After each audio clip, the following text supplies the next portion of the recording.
So Jacob went on his journey and came to the land of the people of the east.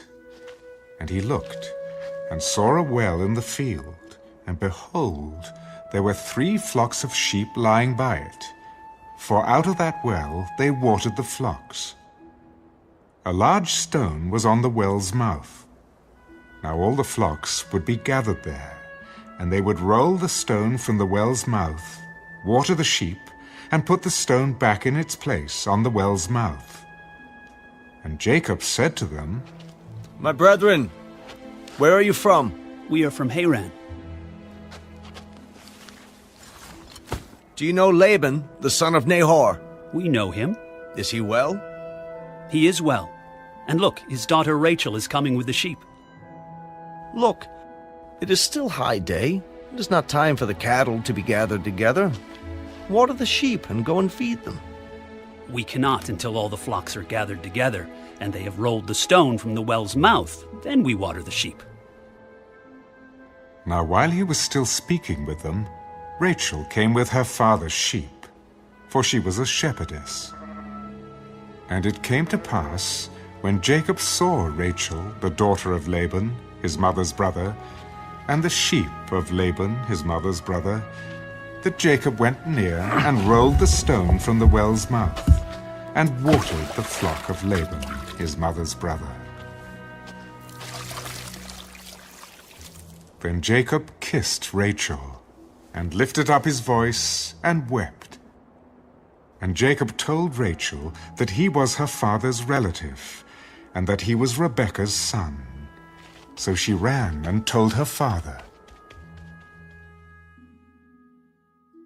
Then it came to pass, when Laban heard the report about Jacob, his sister's son, that he ran to meet him, and embraced him and kissed him, and brought him to his house. So he told Laban all these things. And Laban said to him, Surely you are my bone and my flesh. And he stayed with him for a month. Then Laban said to Jacob, Because you are my relative, should you therefore serve me for nothing? Tell me, what should your wages be? Now Laban had 2 daughters. The name of the elder was Leah, and the name of the younger was Rachel. Leah's eyes were delicate, but Rachel was beautiful of form and appearance. Now Jacob loved Rachel, so he said, I will serve you 7 years for Rachel, your younger daughter. It is better that I give her to you than that I should give her to another man. Stay with me. So Jacob served 7 years for Rachel, and they seemed only a few days to him because of the love he had for her. Then Jacob said to Laban, Give me my wife, for my days are fulfilled, that I may go into her. And Laban gathered together all the men of the place and made a feast. Now it came to pass in the evening that he took Leah his daughter, and brought her to Jacob, and he went into her. And Laban gave his maid Zilpah to his daughter Leah as a maid. So it came to pass in the morning that, behold, it was Leah. And he said to Laban, What is this you have done to me? Was it not for Rachel that I served you? Why then have you deceived me? It must not be done so in our country, to give the younger before the firstborn. Fulfill her week, and we will give you this one also for the service which you will serve with me still another 7 years. Then Jacob did so, and fulfilled her week. So he gave him his daughter Rachel as wife also. And Laban gave his maid Bilhah to his daughter Rachel as a maid. Then Jacob also went in to Rachel, and he also loved Rachel more than Leah. And he served with Laban still another 7 years.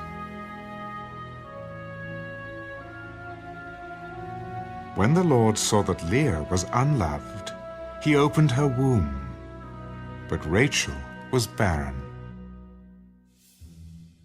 So Leah conceived and bore a son, and she called his name Reuben, for she said, The Lord has surely looked on my affliction. Now, therefore, my husband will love me. Then she conceived again, and bore a son. Because the Lord has heard that I am unloved, he has therefore given me this son also. And she called his name Simeon. She conceived again, and bore a son. Now this time my husband will become attached to me, because I have borne him 3 sons. Therefore his name was called Levi. And she conceived again, and bore a son. Now I will praise the Lord. Therefore she called his name Judah. Then she stopped bearing.